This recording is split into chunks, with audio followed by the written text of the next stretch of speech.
Okay, let's start. Hi, everyone.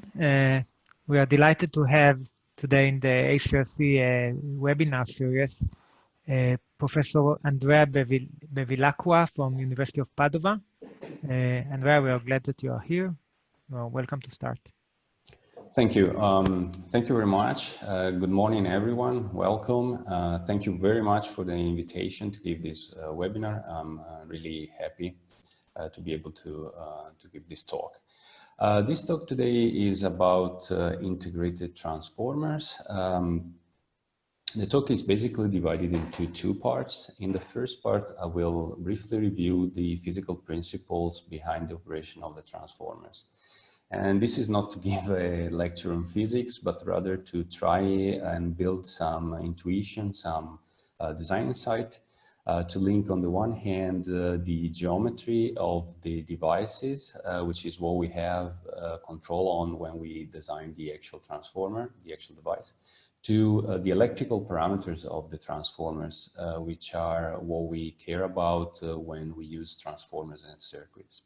And then in the second part, we will talk about how to use transformers in the design of amplifiers and oscillator. I will show you some examples. Traditionally, transformers are used for the distribution of electrical energy and for the conversion of large powers. They are typically large and bulky devices, as you can see in these pictures. So the question arises whether transformers and integrated circuits can go along at all. And the answer is in recent literature. Here in this slide, I reported some examples taken from ISSCC 2019. They show that integrated transformers are widely used in the design of fully integrated power amplifiers, frequency synthesizers, as well as complete wireless transceivers, and also power management systems. So if they are so broadly used, they must be useful, right? The question is, what can we do with them? Well, a few things, actually. We can exploit the galvanic isolation they provide to perform AC coupling. This is particularly useful at higher frequencies, for example, at millimeter waves. We can use a transformer to implement a Balun, that is to realize single-ended to differential conversion. And also to implement signal or power combining. It is quite easy to realize phase inversion with a transformer, which is useful in the design of feedback networks. Transformers provide passive voltage or current gain, and related to this, they have an inherent impedance transformation feature, which is useful when we want to design matching networks. If we couple a transformer with a pair of capacitors, we realize a higher order resonator, which can be handy in the design of C oscillators and filters. So this is a list of applications of the transformer, and this is basically what I will talk about in this talk. In order to do that, I will I will use an approximation and working hypothesis. That is, I will make a quasi-static assumption, and I will treat the transformer as a lump element device. At this point, let's start with the basics, and I will really start from the basic basis. Let's say the cornerstone of the description of magnetic phenomena are Ampere's law and Faraday's law. Ampere found out that the electrical currents are the sources of the magnetic field. And Faraday discovered that when a coil is crossed by a time-varying magnetic flux, it behaves as a generator. These two laws are formulated in a very compact and elegant form that you can, it's see here, they are very well known.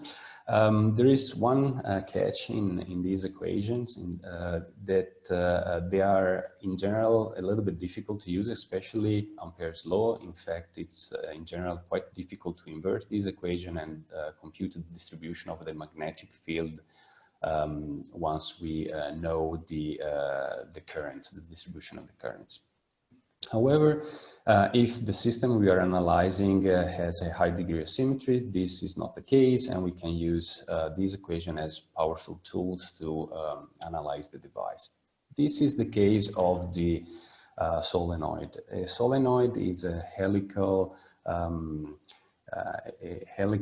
winding whose diameter is much smaller than its length. In addition, I will, for the moment, make the assumption that the coil is wrapped around a core of magnetic material that is a material with high magnetic permeability.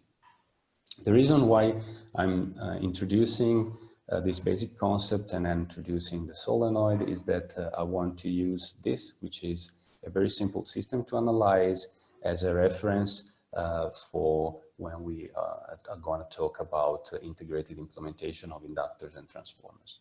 So if we analyze the solenoid, we can use Ampere's law to compute the magnetic field and then the magnetic flux, and then we realize that the magnetic flux is proportional to the current that flows through the coil, and we can define the self-inductance as the ratio of the flux and the current. There are a couple of important things to notice here. The inductance is proportional to the permeability of the core, to the square of the number of turns of the coil, and to the area of the section of the coil. Then, if we consider two coils wound around the same coil, we can evaluate the flux that is linked to one coil generated by the other coil. And regardless of which coil is generating the flux, the result is the same because the system is reciprocal, and we can define the mutual inductance univocally. And again, if we take a look at this equation, we find that for both mutual and self-inductance, these parameters only depend on geometry of the system and the properties of the core material.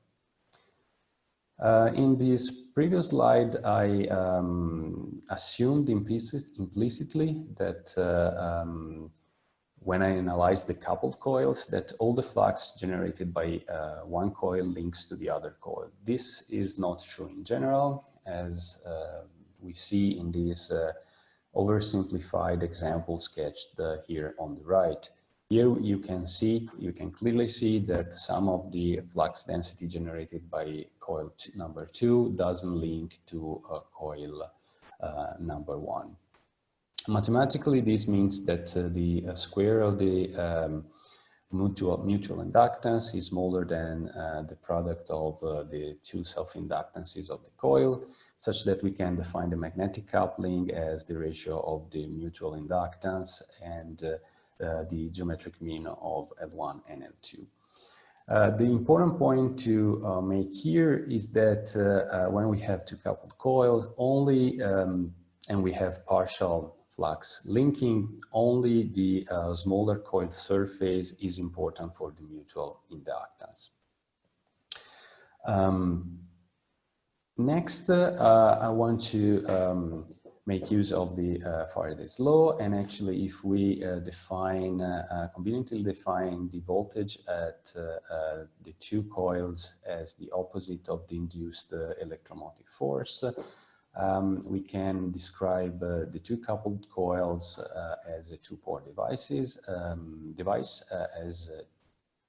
we have defined, correctly defined electrical ports here at the terminals of the coils. And actually, if we combined Faraday's law with the definition of self and mutual inductance, we come up with these two equations that are useful for network and circuit analysis. We have described the device, the coupled inductors, by means of equations. We can also introduce a schematic symbol as well as an equivalent circuit. There are several equivalent circuits, possible equivalent circuits to describe the coupled inductors. And here I'm presenting one that I find particularly insightful. It's made of three components. The first component is an inductance parallel to the primary port. This is called magnetizing inductance and models the need to establish magnetic flux into the device for it to operate correctly. The second element of the equivalent circuit is an inductor. It's inductance in series to the secondary port. It's called leakage inductance, and this models the flux leakage. The third component is an ideal transformer. An ideal transformer is a passive, lossless two-port device whose behavior is defined by the ratio of the voltages at its ports. In this case, N times K. We have already introduced K, the magnetic coupling. What's N? N is defined as the square root of the ratio of the inductances of the secondary and the primary winding. Recall that we observed that, at least for a solenoid, inductance is proportional to the square of the number of turns of the coil, such that this number here, N, is proportional to the ratio of the number of turns of the secondary and the primary windings. Hence, it's called the turn ratio. Related to the intrinsic behavior of the ideal transformer, there is an impedance transformation feature. That means that if we are looking into one port of the device, say the secondary port, this one, we see the impedance connected to the other port scaled by the square of the voltage gain of the ideal transformer. If we look at the equivalent circuit that we have just described, we see that two coupled inductors make a magnetic transformer, and that if the magnetic coupling is equal to 1, and if the inductances are very, very large, this circuit reduces to the ideal transformer. So coupled inductors with these properties approximate very well an ideal transformer. And this explains why, especially at lower frequencies, transformers are so bulky, so large and so bulky, because we want to use materials with high permeability for the core of the device, and coils with many turns and the large coil section to have large inductance and fulfill this condition. Moreover, we want to use to tightly wound the coils to have a large magnetic coupling. So this makes inherently the transformer a bulky device. We will see how this translates when we into the integrated counterpart of the device. So far, I've just assumed that the winding is made of metallic wire with no resistivity, but this is not true in practice. So every coil will be in practice lossy.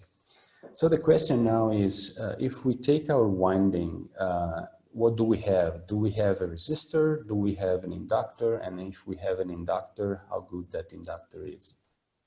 To answer this question, we borrow a concept from the LC resonators, that is the quality factor.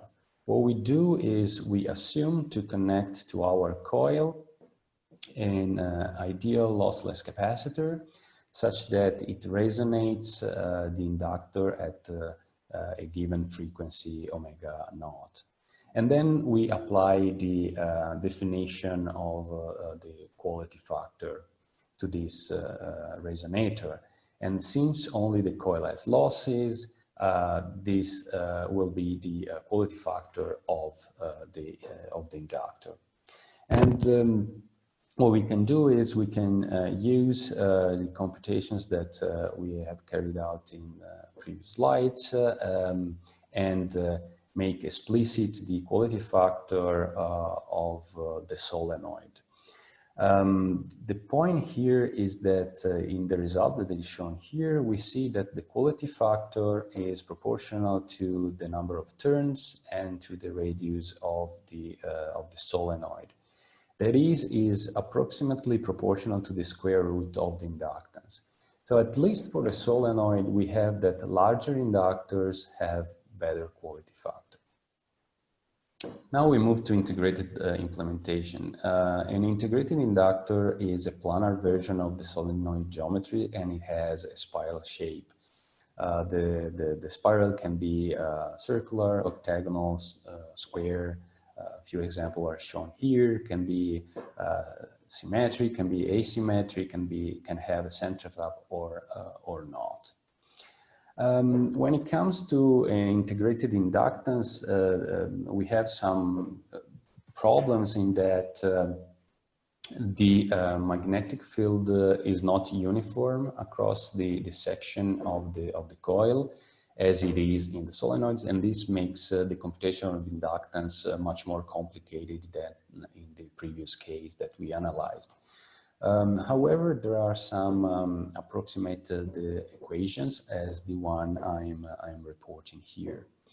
I can use this equation to gauge the size of the inductor for typical values of inductance that are used in integrated implementation, spanning from 100 picohenry up to, say, 10 nanohenry. The result is shown here, and the bottom line here is that in any case, these are very large devices that use a substantial amount of silicon area.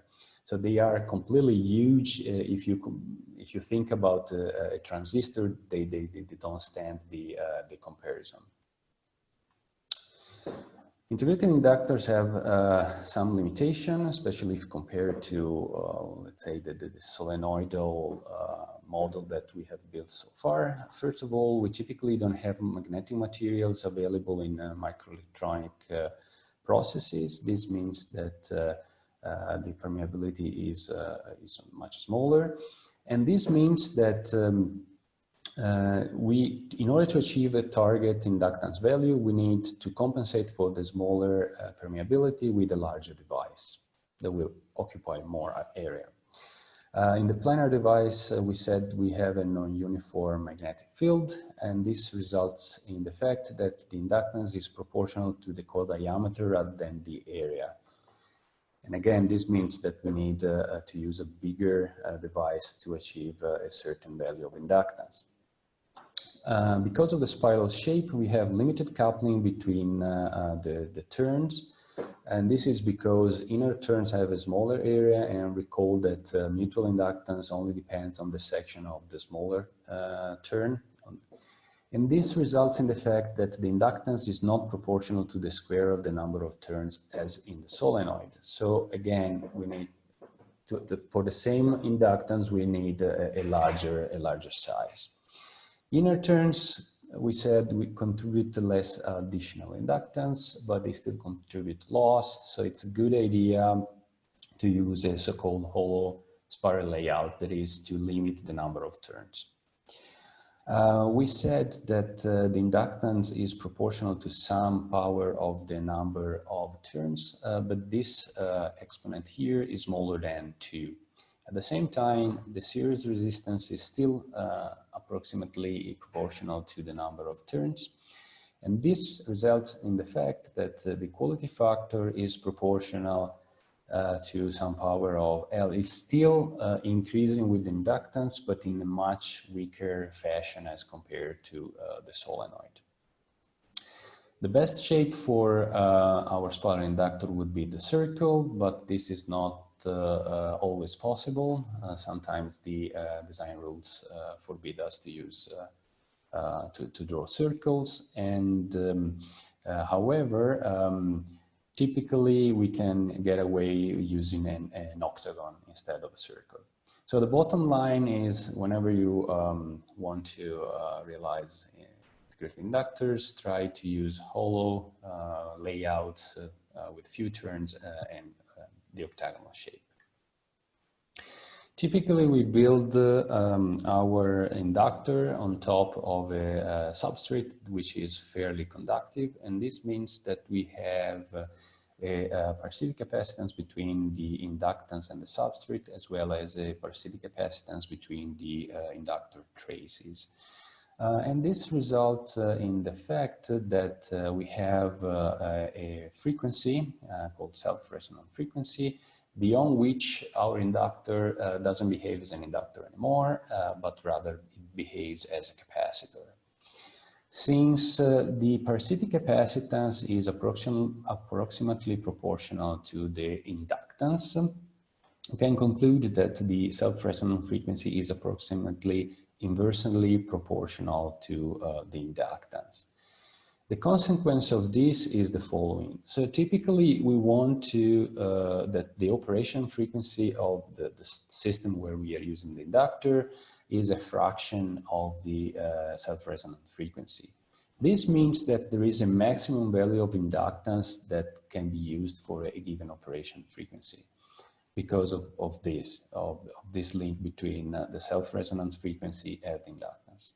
Moreover, as we go up with frequency, the use of large inductances gets tougher and tougher. At higher frequencies, we also have other issues. The current is not uniformly distributed across the coil trace anymore. This is because the skin effect, and the result is that the resistance increases approximately with the square root of the frequencies. So we have larger losses at higher frequencies. Moreover, the current tends to flow along the least inductance path. That is, it crowds at the inner side of the coil, as shown here in these two simulations that have been performed on the same coil at two different frequencies, 300 megahertz and 60 gigs. Again, this means that since the current doesn't flow through the entire coil trace, we have more losses. We said that we have coupling to the substrate. We discussed the capacitive coupling. We also have magnetic coupling through eddy currents. And this means that some of the energy stored in the inductor gets dissipated in the substrate as well, not just in the trace. So this is more relevant at higher frequencies and for larger inductors, and again is a cause of degradation of the quality factor of the device. Finally, we can introduce integrated transformers. We said that coupled transformers are nothing but coupled coils, and we can realize this in integrated fashion with a few different layout options. The first is the stacked layout, which resembles the sort of solenoid layout. In this way, we can achieve relatively large magnetic coupling, but we also have a relatively large parasitic capacitance between the primary and the secondary coil. This layout option also has an issue in that one coil has to be implemented in a lower metal layer that might be much thinner, and this would degrade the quality factor of this coil. So to solve this issue, we can use a coplanar interwound layout where we can use a thick metal for both coils. Another option is the concentric coplanar layout shown here. This is the option that minimizes the parasitic capacitance between the primary and the secondary coil, but this comes at the price of a somehow reduced magnetic coupling. And the reason for this is that, as we have already said a couple of times, mutual inductance only depends on the section of the smaller coil. So here we have a lower coupling. Transformers layout are related to the magnetic coupling that we want to achieve, as we have discussed. And we've just seen that a larger magnetic coupling trades off with larger capacitive parasitic between primary and secondary coil. A typical achievable value for magnetic coupling in integrated implementation ranges from 0.2 to 0.8. This has a very important consequence in that the leakage inductance is never negligible in integrated implementation. Okay.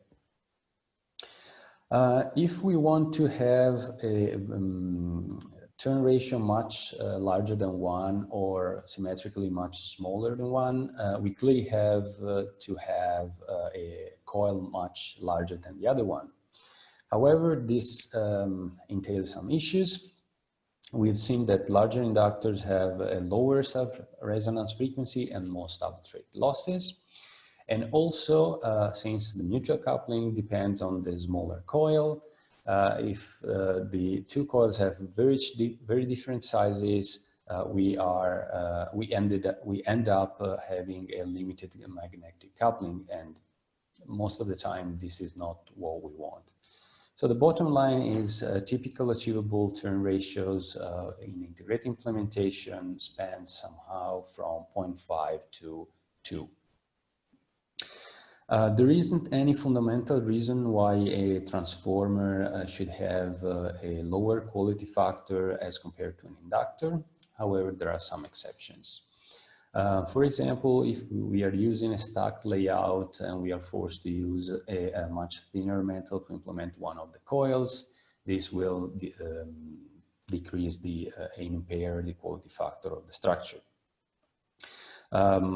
Likewise, other layout-related issues come if we need to have many underpasses between the traces, and we need to implement these underpasses with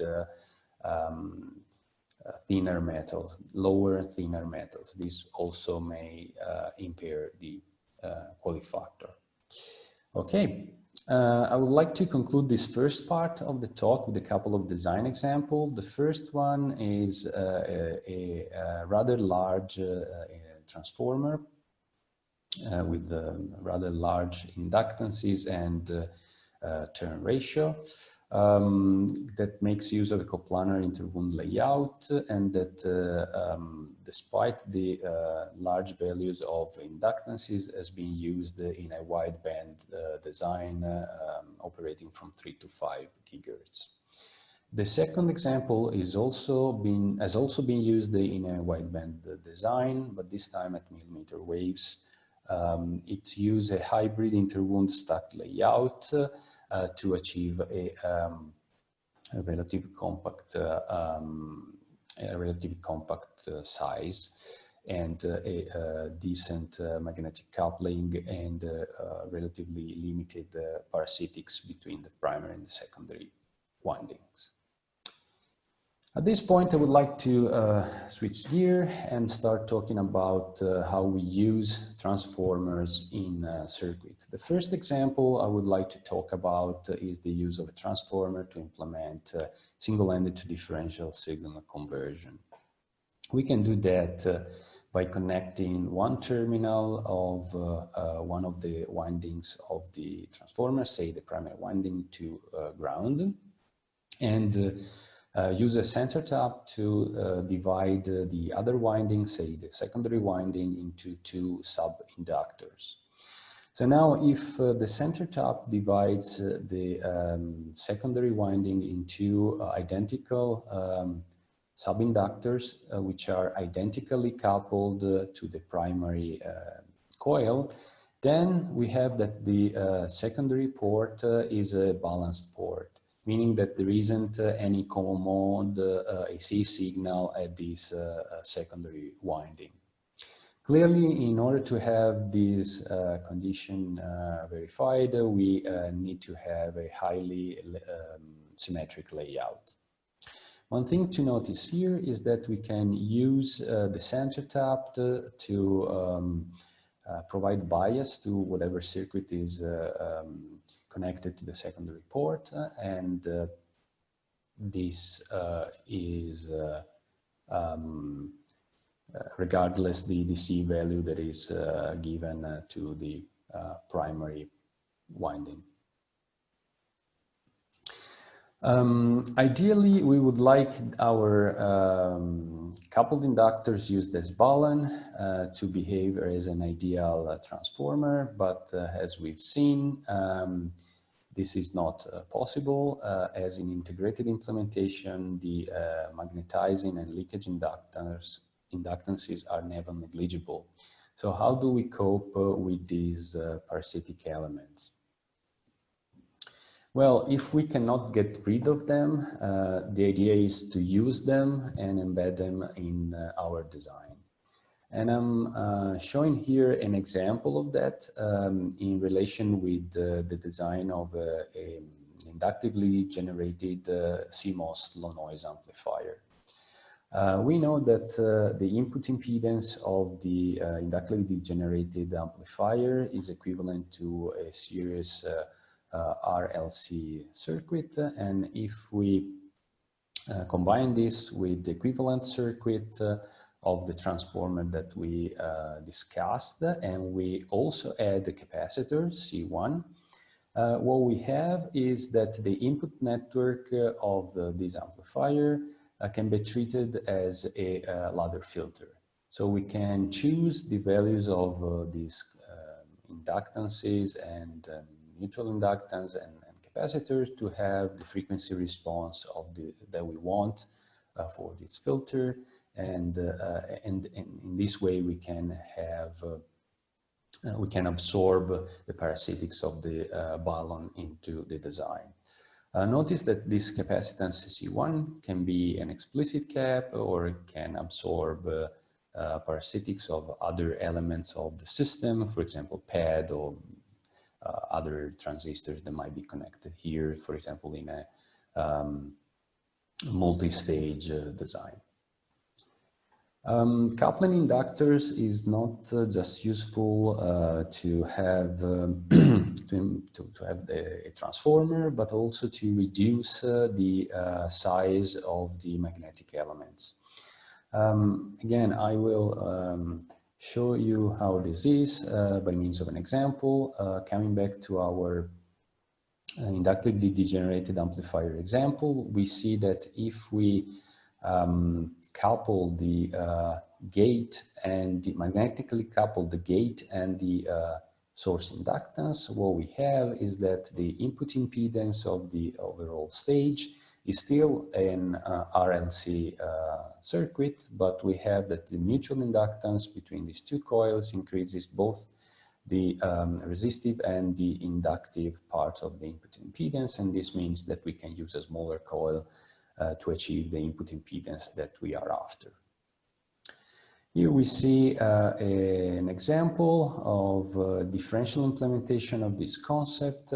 We see that by coupling the gate and the source inductance, we can have a very compact layout, which is very handy because it allows us to save area, and also it allows us to easily route the signals to the transformer, to the transistor, sorry.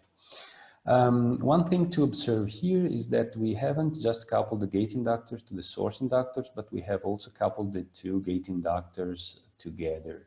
Let's have a closer look to this structure because it is interesting. This structure is a bifilar transformer made of two identically symmetrically wound coils. The interesting thing here is that this structure has a different behavior in differential and common mode. In differential mode, it is quite easy to show that for each branch we have that the Mutual inductance sums to the self-inductance of each coil, while the opposite happens to in common mode. So we have a larger inductance in differential mode and a smaller inductance in common mode. Clearly, we have such a behavior is if we wind up and couple the two inductors in this way as shown here, but we can change the way the two coils are wound up to get a negative mutual coupling and swap the role of the differential mode and common mode operation. So where can we use this structure in a fruitful way? For example, when we implement differential artificial T lines, there are lumped element equivalents of transmission lines. In turn, these components are building blocks for the implementation of lumped element counterparts of distributed components. For example, here I'm showing you the layout of a lumped element Wilkinson divider that makes use of the bifilar concept, transformer concept to realize this component with a relatively compact layout and small area.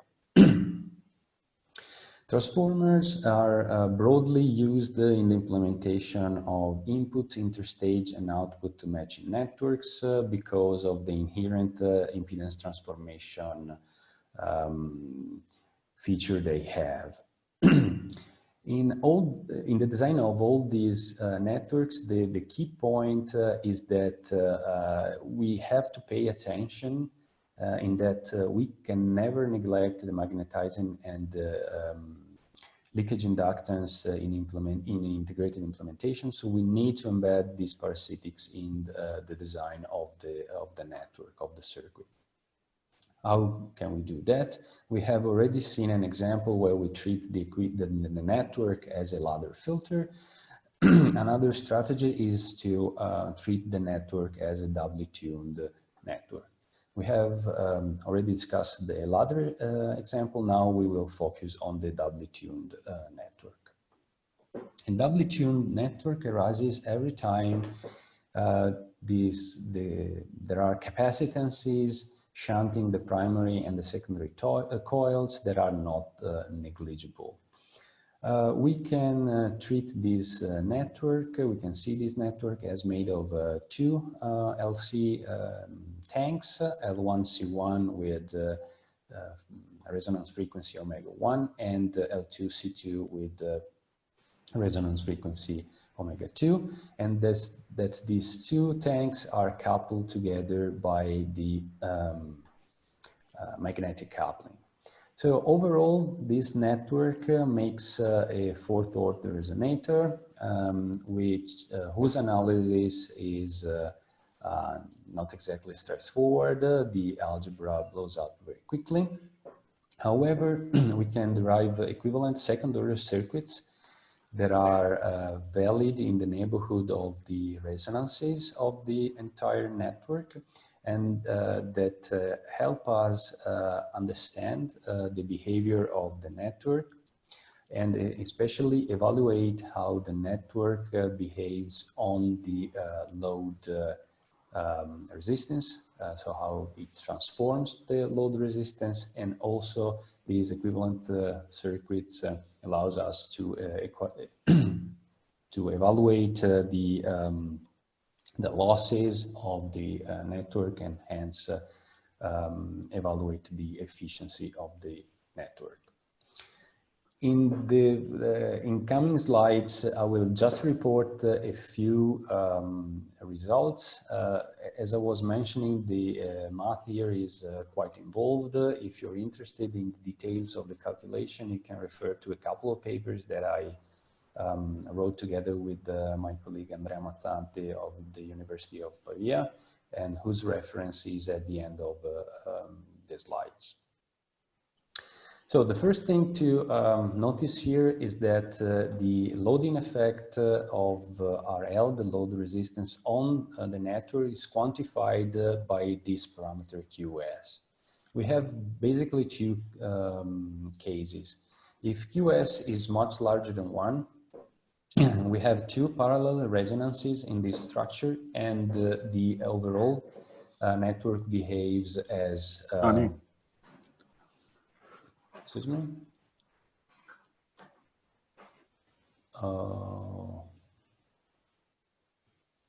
Okay. Are there any questions that they should answer now, or shall we do that at the end? No, Andrea, we will do it at the end, so please continue. We will. Okay, I just heard someone talking. Something mistakenly, yeah. So please. Okay, no problem. So, sorry. I was saying, if QS is much larger than 1, the network behaves as a transformer, as we would expect. If QS is smaller than 1, we have a degenerate case, and we have a single resonance, and quite counterintuitively, the network behaves as an impedance inverter. Another parameter that is on which the network behavior depends is the ratio of the time of the products, the LC products of the secondary and the primary winding that I called Xi. We will see how this parameter affects the behavior of the network. So first, let's talk about the high QS case, starting from the resonant frequency, the expression of the resonant frequencies. We have, because of the coupling, the magnetic coupling between the two LC tanks, we have pole splitting, as shown by this Camberson equation here.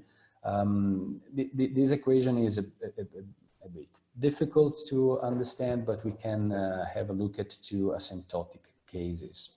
The first is if Xi is equal to 1, that is, if the two LC products of the primary and the secondary are the same. In this case, we have we have substantial pole splitting, and we have that omega L, the lower resonant frequency, is much smaller than omega 1 and omega 2, and omega H, the higher resonant frequency, is much higher than these two frequencies. The other interesting asymptotic case is Xi is much smaller than 1, or symmetrically much larger than 1. In this case, we have that omega L is practically coincident with the smaller between omega 1 and omega 2, while omega H is pushed at much higher frequencies than the other frequency between omega 1 and omega 2. Next, let's have a look at the equivalent circuit valid in neighborhood of omega L and omega H in the high QS case. It is made of an equivalent RLC parallel tank and an ideal transformer. This means that the transformed resistance, R prime, is simply the load resistance scaled by the square of the voltage gain of this equivalent ideal transformer. The expression of this guy is again quite difficult, so let's have a look at these asymptotic equations for the two frequencies, omega L and omega H, and let's focus on a few important concepts. The first thing to notice is that if Xi is equal to 1, we have that the voltage gain of the equivalent ideal transformer is exactly equal to the turn ratio, and this regardless of the value of the magnetic coupling. The second thing to notice is that the sign of the voltage gain is opposite at the lower resonant frequency and the higher resonant frequency. And the third thing to notice is that AV21 evaluated in the neighborhood of omega H is approximately inversely proportional to Xi, and this means that the transformed resistance at omega H is approximately proportional to Xi squared. Next, let's have a look at the equivalent resistance which model the losses of the circuit. Clearly, in order to maximize the efficiency of the network, we would like to have this equivalent resistance as large as possible. Again, couple of things to notice in the complication of the mathematical expression.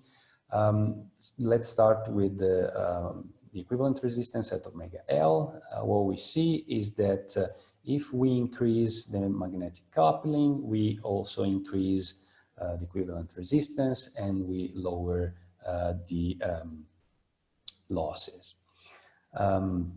This is different as in the case of the equivalent resistance as omega H that is shown here, where we see that if we increase the magnetic coupling, we decrease the equivalent loss resistances, and hence we decrease the efficiency of the network. In this case, in the case of the higher resonance, we can also note that the equivalent loss resistance is approximately proportional to Xc squared. We have already observed the same behavior for the transform resistance at omega H, so the loss resistance also has this behavior. Now let's move to the low QS case. In this case, QS low means that the capacitance in parallel with the load resistance is negligible because it's shunted by a low load. In this case, the circuit degenerates and shows a single parallel resonance at yet another frequency that I called omega S.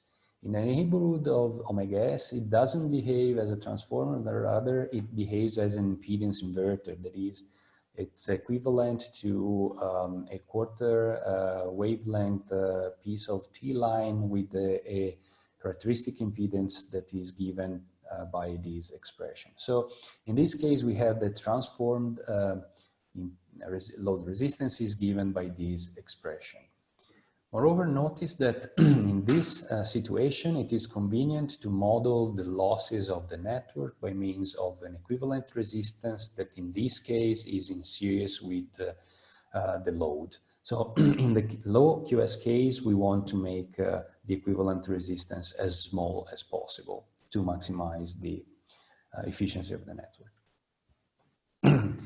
So at this point, we have seen that the use of a doubly tuned network gives us more degrees of freedom, but adds much more complexity than as compared to a second order tag. But let's try to put this in perspective. What we are asking to the matching network and what we would like to achieve. Of course, we want that at a certain operating frequency, the network realizes a certain impedance transformation. At the same time, we want to do that while maximizing the network efficiency, that is minimizing the losses in the network. And it turns out that the best thing we can do is work in the high QS case and tune the network such that the lower frequency, resonance frequency, is the operating frequency. Okay. Now I would like to talk about a couple of design examples to put all these things in perspective. So the first example I would like to talk about is a situation where we want to realize a step-down impedance transformation. This is a typical situation in the design of a power amplifier, especially if we are using a technology with a low power supply. We said that in this case, it is convenient to operate in the high QS regime and use very large inductances and magnetic coupling in order to maximize the equivalent loss resistance. Moreover, it turns out that the equivalent resistance is maximized if Xc is close to unity. That is, if we set the LC products of the secondary and the primary almost equal. So in this situation, we have that the impedance transformation is just set by the turn ratio of the coils. Let's have a look at a numerical example to complete the discussion. Let's suppose that we want to realize a 30 gigahertz power amplifier delivering 18 dBm to the load, and we are using a differential structure with 1 volt supply. With this hypothesis, we need to transform the external 50 ohm load down to 25 ohm. Further assume that C2 is set by the parasitic pad capacitance to be 100 femtofarad. So we follow the design flow that we have just discussed. We select C equal to 1, and we try to maximize the inductances and the magnetic coupling. Finally, we choose the L2 to, we maximize K, and we choose L2 to tune omega L to be our operating frequency. And then we choose L1 to set the desired turn ratio, and hence transform 50 ohm into 25 ohm. And finally, we choose C1 to have C equal to 1. Okay. Now let's see what happens in an example where we want to achieve a step-up impedance transformation. This could be the situation that we bump into when we design an interstage matching network for example, a cascade stage. We have a small equivalent load resistance in this case that we want to scale up. And we said that we want to use large inductors to minimize losses. But this combination, large inductor and a small load resistance, inevitably leads us to the low QS case, where this network behaves as a impedance inverter. So the constraint on the impedance transformation gives us a constraint on the equivalent characteristic impedance of the network as that we've shown in a previous slide. Now, if we combine this constraint to the expression of the loss resistance, in this case, we come up with this equation. There are a couple of interesting things to notice here. The first is that since we want now in the QS case, we want to minimize the equivalent loss resistance, we should minimize N. Okay, this is the first point. The second point is that this expression tells us that there is an optimal value of the magnetic coupling that minimizes the equivalent loss resistance. This is quite counterintuitive to me, but very interesting. So let's put this in perspective with a numerical example. Suppose that, again, we are operating 30 gigs and we want to transform 10 ohm into 100 ohms. So we set N to the minimum possible, 0.7, and we select K to be equal to 0.5, which is optimum if the two coils have the same quality factor. Then the impedance transformation ratio sets a constraint on Z0 and thus sets L2, and then we can adjust C1 to have the correct operation frequency. One thing that is interesting about the doubly-tuned network is that we can use it to achieve broadband operation. In order to do that, we want the transformed resistance to be equal at the edges of the network that we set to be omega L and omega H. So in order to do that, to have the same transformed impedance at these 2 points, we need to choose C equal to 1. Next, it can be shown that with this condition, if we want to minimize the ripple in band between omega L and omega H, we have to set K times QS equal to 1. With this condition, we have that the choice of K univocally sets the bandwidth. This is all good, works perfectly fine until we consider the losses in the network. We've seen that the equivalent loss resistance is larger at omega L as compared to omega H. So if we don't do anything, we will have some some distortion of the path of the frequency response of this network. In particular, we will have more losses in the higher portion of the band. So how can we equalize the losses? Well, we can use Xi, because as we have observed, the equivalent loss resistance is proportional to Xi squared. So if we crank up a little bit Xi, we can equalize the frequency response of the network. This also produces a wider bandwidth that we can compensate if needed by decreasing K. Again, a numerical example. Again, suppose that we want to operate around 30 gigs, but this time we want to maximize the bandwidth, so we select K as large as possible, and then we select N equal to 1.4, because I am assuming that I would like to transform 50 ohm down to 25 ohm as in the previous PA example. At first I set X equal to 1 and KQS equal to 1, and I obtain as a consequence the values of 1 and 2, C1 and C2. What I get is the frequency response shown here in dashed line. The minute that I take the losses of the coils into account, however, I get the red curve, which is not good because it has a substantial ripple. So to compensate for it, I can increase Xi to 1.9 in this example and get the solid black curve here, that where I see that I restored a rather flat frequency response over a very wide bandwidth in this example. Okay, for the last part of the talk, I will discuss a little bit the design of oscillators, the use of transformers in oscillator design. I can use the doubly-tuned network that I have just described at length in its unloaded version as a resonator to build an oscillator. I can do that in a couple of different ways. I can terminate one port of the resonator on a negative conductance, or I can close a feedback loop across the transformer in this way.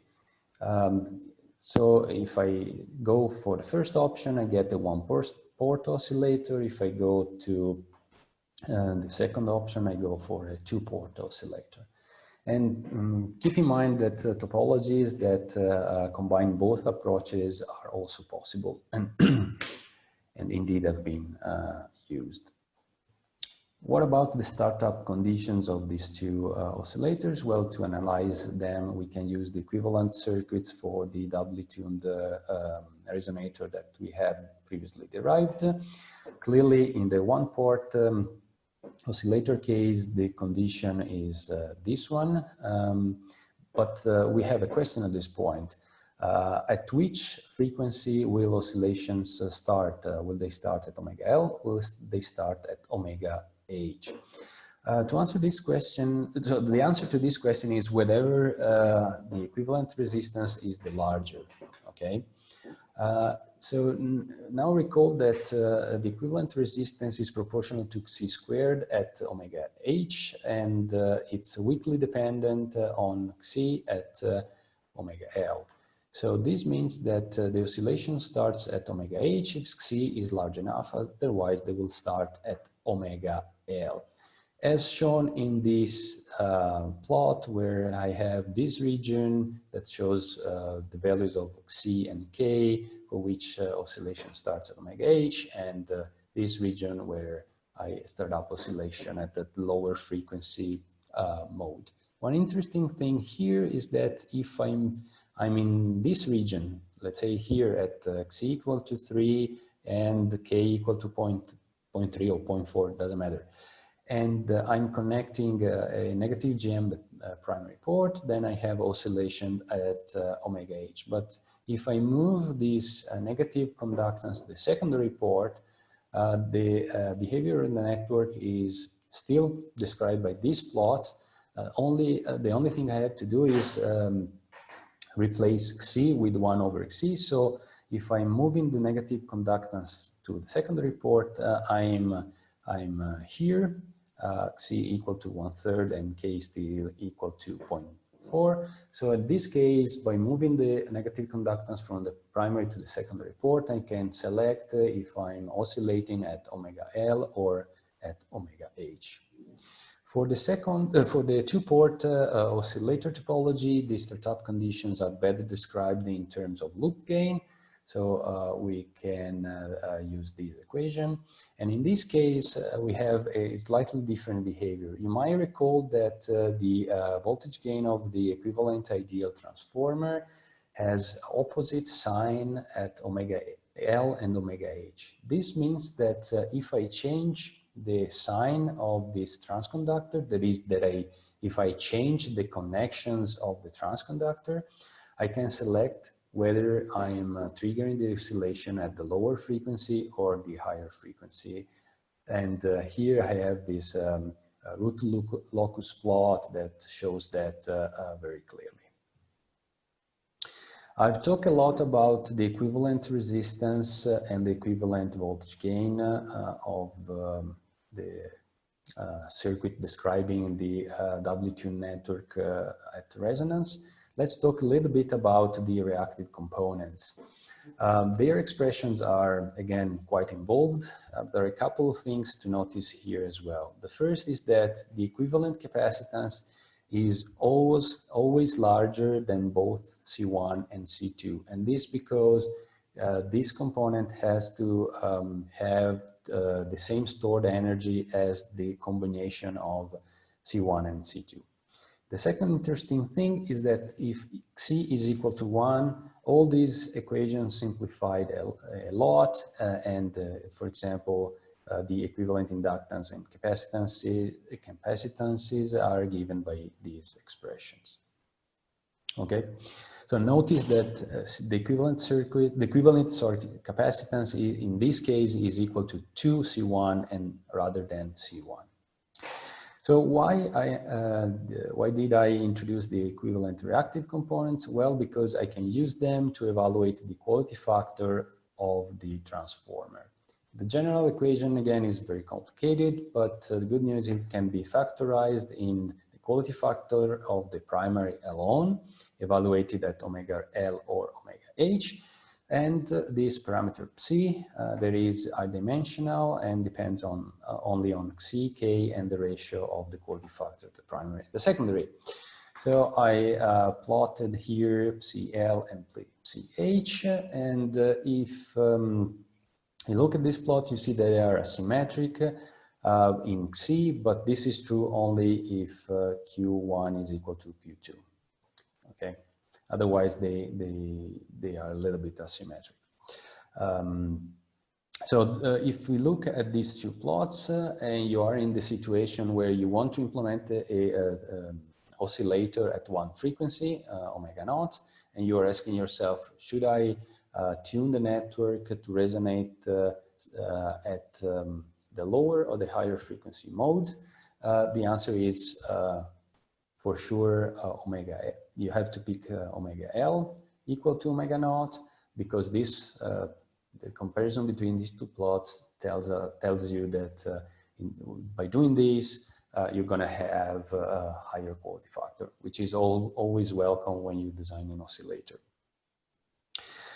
If you want to use both modes, if you want to implement an oscillator capable of operating at both frequencies, however, notice that this guy here, Q1, is increasing with frequency. So you might be able to get a comparable quality factor at both oscillation frequencies.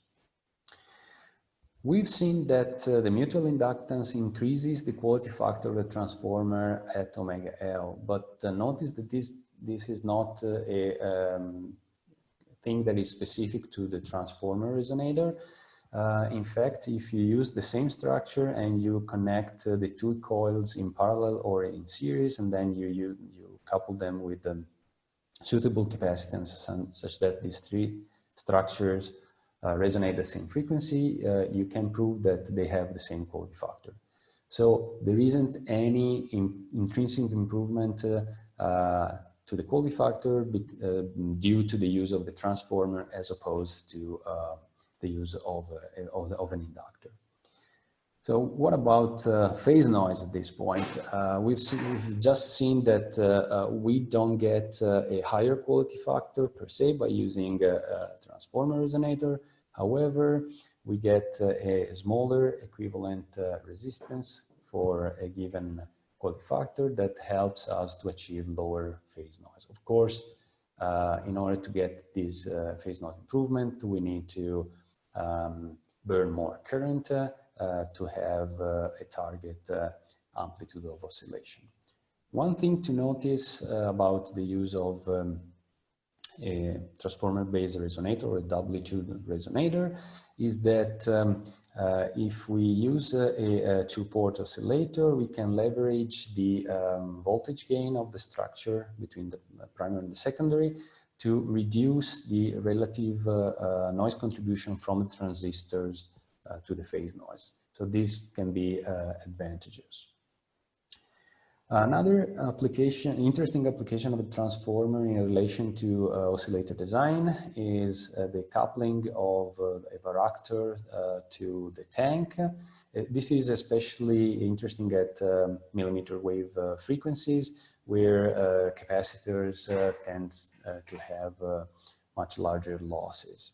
There are a couple of other advantages using a transformer to couple the varactor. One is that because of the galvanic isolation, we can use the center tap of the secondary to provide a suitable bias to the varactor and use a single supply to exploit the entire tuning curve of the varactor, both if we are using a PN junction, as in a bipolar process, or if we are using a MOS varactor, say in a CMOS process.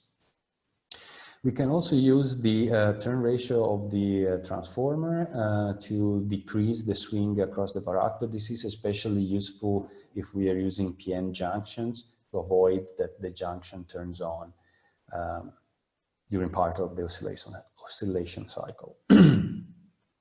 What about tuning? Is it much different as a standard second order tank? Well, if we, in this application, typically we have that C1 is just a small parasitic capacitance. and this means that the oscillation frequency is basically set by L2C2. And so the tuning is substantially identical to the case of a standard second order tank. So we've seen a few things about using a doubly-tuned resonator to implement an oscillator, but the main feature as compared to a standard second order tank is that now we have two resonances. So what can we do with them? Well, one thing is we can build an oscillator capable of operating at both frequencies, both modes of oscillation, and this will expand the tuning range of the oscillator. Another possibility is to tune the second resonance to the second harmonic of the waveform and decrease the upconversion of the flicker noise into phase noise. Yet another possibility is to tune omega h at the third harmonic. This increases the slope of the voltage waveform and allows us to implement the so-called class F oscillator. Still on this line, we can tune omega h at the third harmonic to enhance the third harmonic component of the voltage and allow to extract this harmonic, thus implementing the so-called implicit frequency multiplication. Okay, now a couple of quick design examples about the things that I've talked about in relation to oscillators. This first example is taken from ACRC 2019. It's a millimeter wave oscillator that uses the two oscillation modes that I've talked about to achieve an impressive 40% tuning range between 25 and 30 gigahertz with a very good phase noise. The second example is taken from ACRC 2018. In this case, the higher resonance frequency of the tank is tuned to the second harmonic to limit the 1/f noise up conversion and to achieve a very small, a very limited power consumption. Last but not least, an example taken from the journal Solid State Circuits. In this case, the higher frequency resonance is tuned at the third harmonic to an to allow for the extraction of the third harmonic and to allow to implement this third implicit frequency multiplication concept. This brings me to the summary of this talk. So we've seen that in integrated processes, we cannot have a very large magnetic coupling and a very large turn ratio for integrated transformers. And this means that both magnetizing and leakage inductance will never be negligible. So a very important message I would like to give is that, in my opinion at least, it's really key to try and embed these parasitics into the design, to use them. You cannot fight them, so you better use them. We have also seen that magnetically coupling inductors allows to decrease the coil footprints, which is useful especially when we want lambda element implementation of distributed passive circuits. We've seen that transformers are key to amplifiers design because they provide low loss AC coupling, they provide impedance transformation, they enable signal power combining, and so on and so forth. We've seen that the use of transformer doesn't increase the resonator's quality factor per se, but these components are very useful to make oscillators with low phase noise and wide tuning range. Thank you very much for your attention. And here you have some references if you are interested.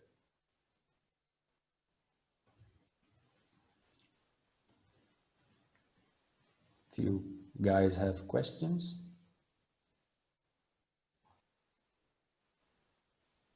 I'm not hearing anyone. Fabian? Yeah, yes. Can I ask a question? Yeah, I wrote a question in the chat. Okay, yeah, sure. About the foil 22. Okay. I think it's the first foil of the balloon implementation.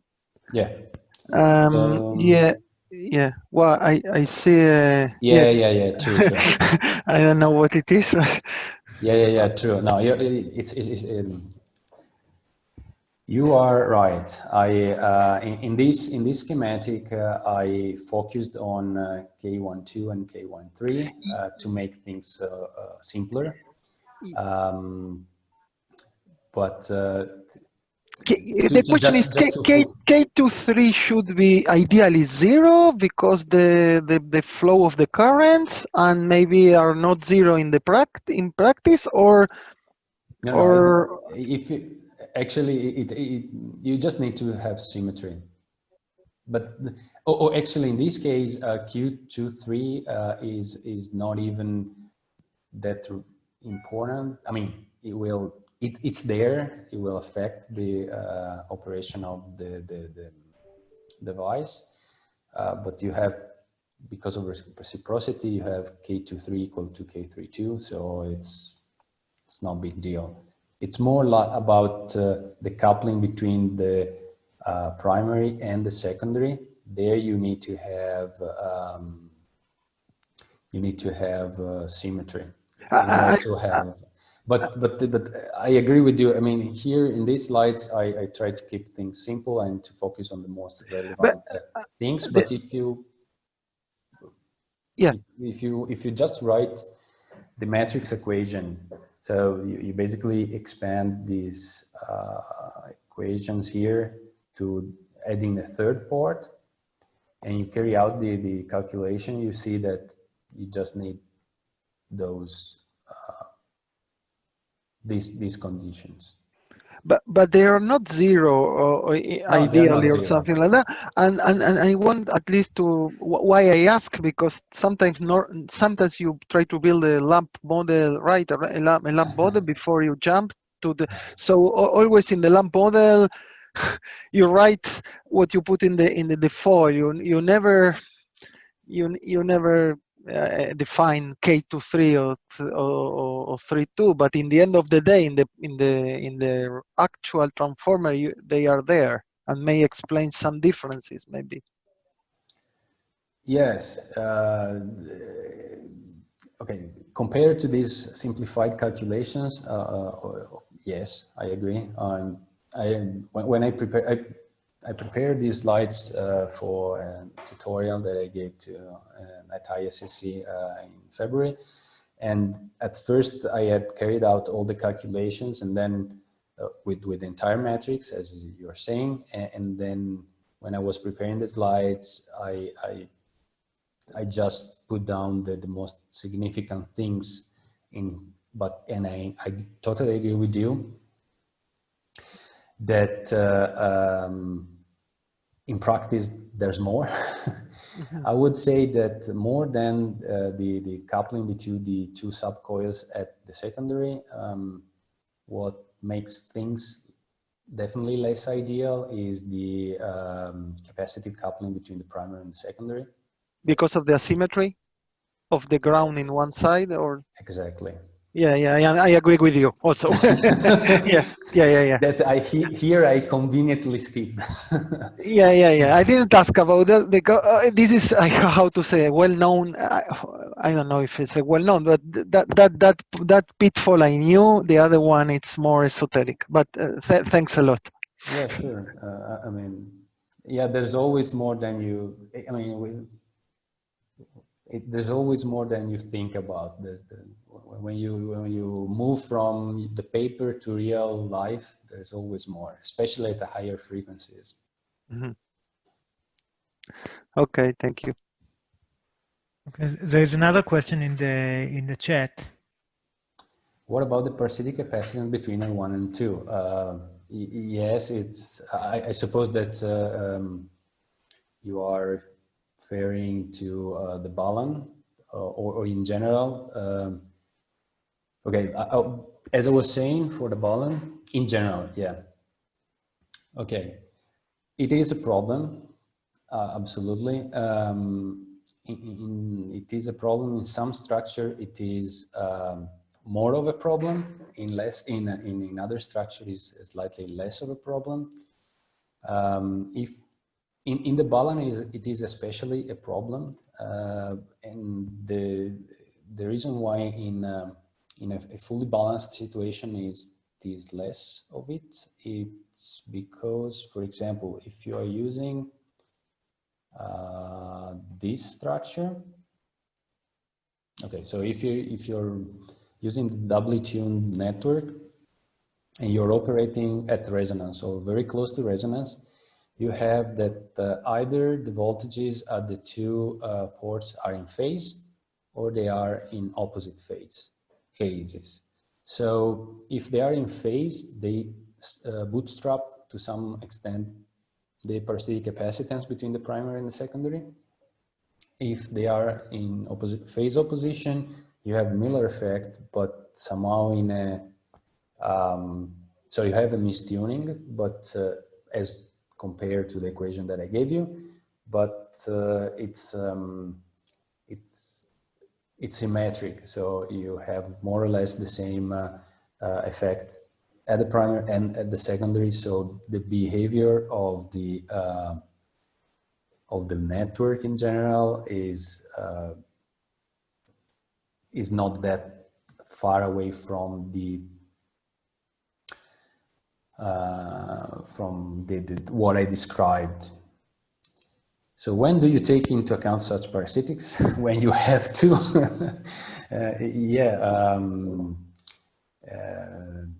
For example,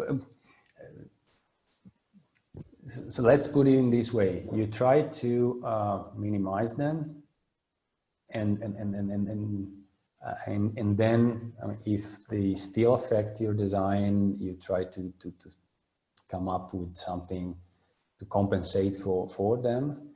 The point is that when they are really relevant, the analysis of the network gets quickly quite complicated. That's why at least here I wanted to focus on sort of a more ideal situation to give some messages. Then in the end, you always have to, in my opinion, this concept can be useful in the design phase. Then you of course need to run your simulation with the whole thing and try to solve the additional problems. For example, in the Balun, in the calculation that I carried out, the secondary port is balanced regardless the impedance to which the center tap is connected. But if you have a parasitic capacitance between the primary and the secondary, which is not negligible, this is not true. So you better have a smaller capacitance here. Sorry, a smaller impedance here. If you have a very large impedance, then you suffer more from the asymmetries of the design. But yeah, unfortunately, I don't have a better answer, a more precise answer to you. I have another question. Can you comment about GR and its effect on the Q factor and coupling between PLL, like pull-up effect, Garbring? Hey. I'm not super an expert about this particular thing.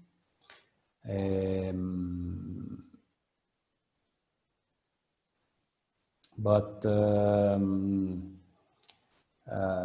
yeah, I would say on the one hand, if you put lots of metal very close to your coil, you might have a third coil basically, and if it's a ground plane, you're gonna have basically another coupled ring which is shorted, and then you're gonna have some additional power dissipation, so you're gonna destroy your Q. But if you have grounded structures that can sort of isolate at least the magnetic coupling between multiple coils, then they they are useful. If you, on the other hand, want to decrease the magnetic coupling between different coils, I think that the best strategy is to use an H-shape coil, because then you have that any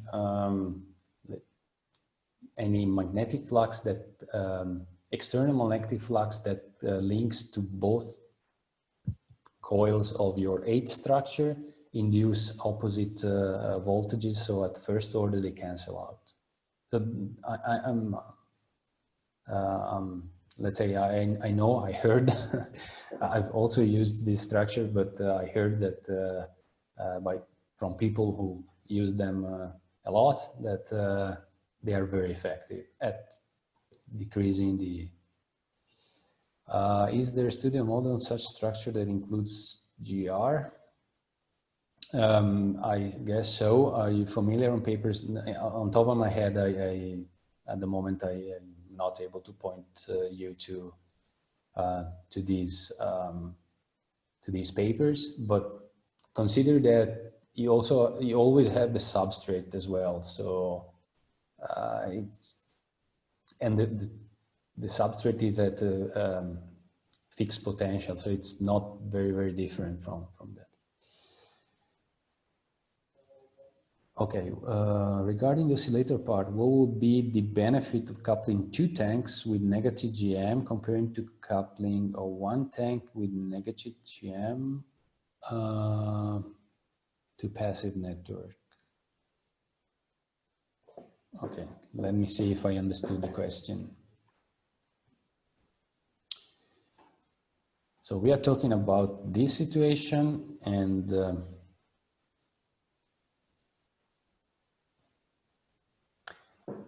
so if I understood the question is, what's the difference between this situation and a situation where I have the negative gem both here and here? Is that correct?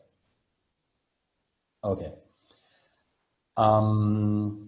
So at first order, let's put it in this way. Suppose that I connect the same cross-coupled pair. So now I have the first situation, I just have minus GM here. In the second situation, I have minus GM here and minus GM here. So in total, I have a larger negative conductance. So it's the startup conditions are satisfied with more margin, let's say. It's easier to start up the oscillation, first thing. Second thing is at large signal, suppose that I'm simply operating in class B mode, so I'm hard switching this cross-coupled pair. So I'm injecting current here and I'm injecting current here. So the resonator, the cross-coupled pair is highly non-linear, but the resonator is still linear. So you can think of linear superposition to compute the voltages at the ports of these structures. So you have, you're burning more current, you also have a larger amplitude of oscillation. If you don't drive your oscillator into the voltage limited regime. So at first order, you don't have much of a difference between the two examples that you talked about. One thing is that if you have negative GM here and here, you might be in a situation where, as I was mentioning in the discussion, that in a situation where by turning on just one transconductance, you oscillate at one frequency, and when you turn on just one negative conductance, but at the other port, you oscillate at the other frequency.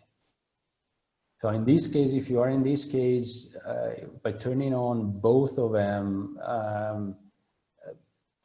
I would say in CMOS, in most of cases, you would be in a situation where you have a dominant mode. And as I was mentioning earlier, having two negative conductances, you just enhance that mode of oscillation.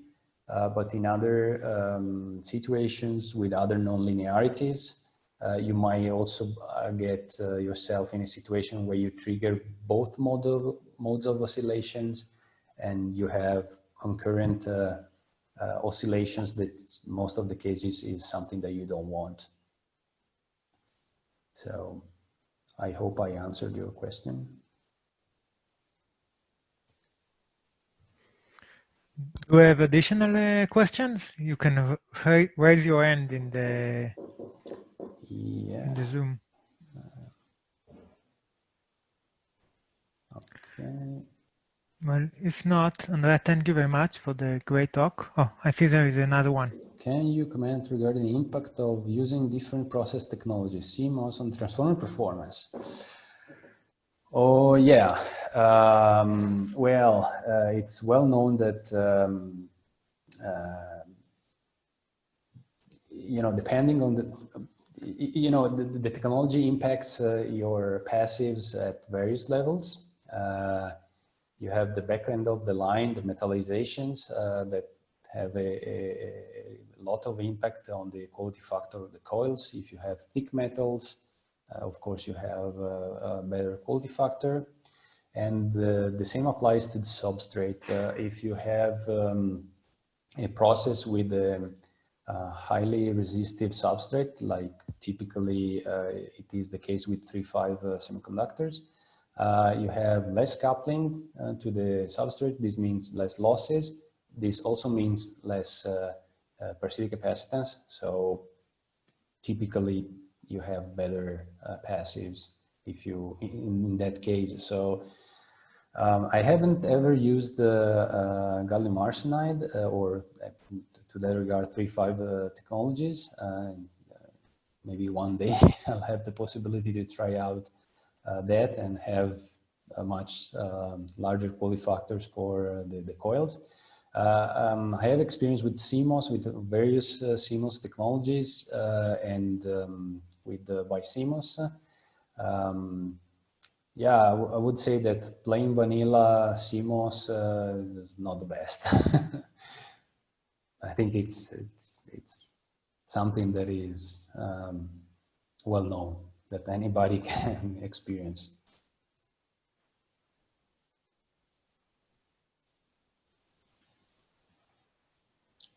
So to conclude the answer to this question, there is nothing particular in the impact of technology on transformer as opposed to the impact of technology on inductors, let's say. Okay, Andrea, thank you very much. It was a great talk, and thank you. We hope to see you next time after the pandemic in Israel and not via Zoom. It would be fun to come visit you guys. Okay, so thank you very much for organizing this and for the invitation. Thank you. Bye-bye. Bye-bye.